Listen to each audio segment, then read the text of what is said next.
In this particular video, we are going to break down one of the biggest myths you see on social media as it relates to getting into real estate. Stay tuned to the very end because I'm going to break down all the bullshit. But before we do, make sure to hit that subscribe button.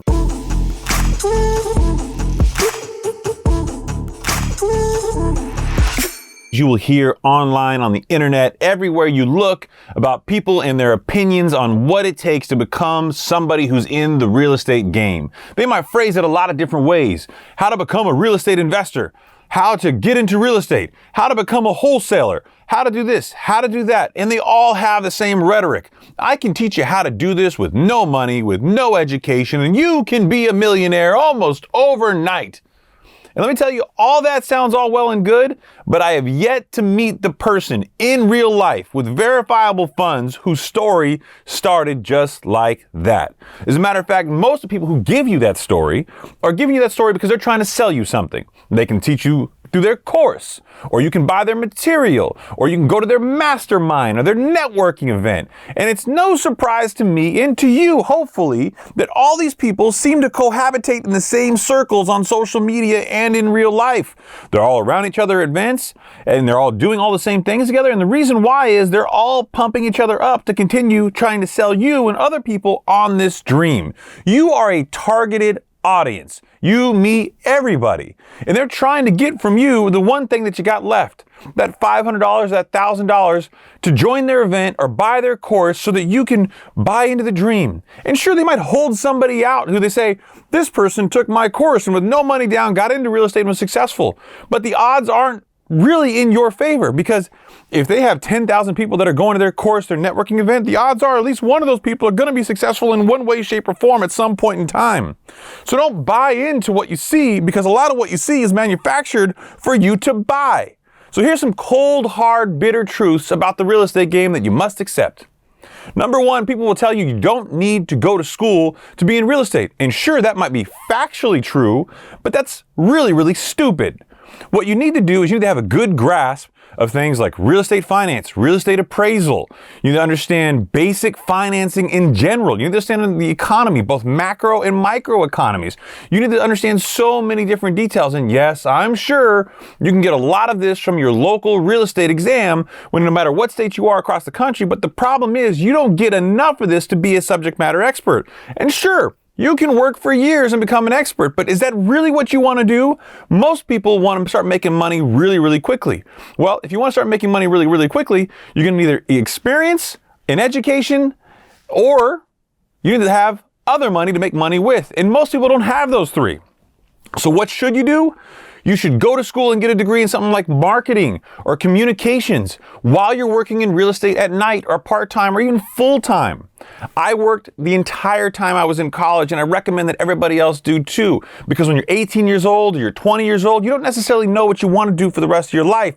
And if you get a degree in communications or a degree in marketing, and you ultimately do decide that what you're doing for a job every single day, real estate is what you want to go into, then you can combine the two of those to help grow your personal brand. Use college as an opportunity to expand the skill set to go into the business that you're so confidently wanting to go into. Myth number two. Okay? You don't need any money to start. Okay, that is absolute bullshit. I'm sorry. I know that hurts a lot of people's feelings. I know that people's dreams get crushed when I say that. But a lot of people will say, I'm 30 years old and I own 200 apartment units. Well, no, you don't. You're probably a syndicator who owns a percentage of a portion of a syndicated deal that you claim that you own all of because you have a, quote, percentage of the whole.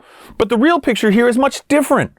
In order to get into real estate, you do need to have the money to put down. Now, if you're buying for yourself to live in as an owner-occupied property, sure, you can do it 3.5% down. And sure, there's creative financing out there and people who sell courses on it, and good for them. But you shouldn't be relying on creative financing to find deals and grow your personal brand. And certainly when you get into commercial real estate, that ain't the way it works. 9 times out of 10, they're trying to hook you on the dream of owning investment real estate that's single family, and they're really telling you to lie to your lender or commit something called mortgage fraud.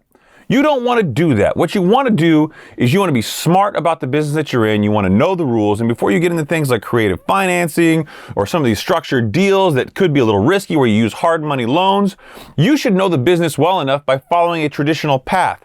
And I'm not telling you to buy and put 20% down and save up and wait a long time. I know it takes a lot of time and energy for most people and it's probably unattainable. So what you should do, buy a home for yourself. Put 3.5% down into that property if you can get a loan that low, and then say to yourself, okay, can I rent this property out and does it cash flow? And the odds are that it won't with such a little amount down.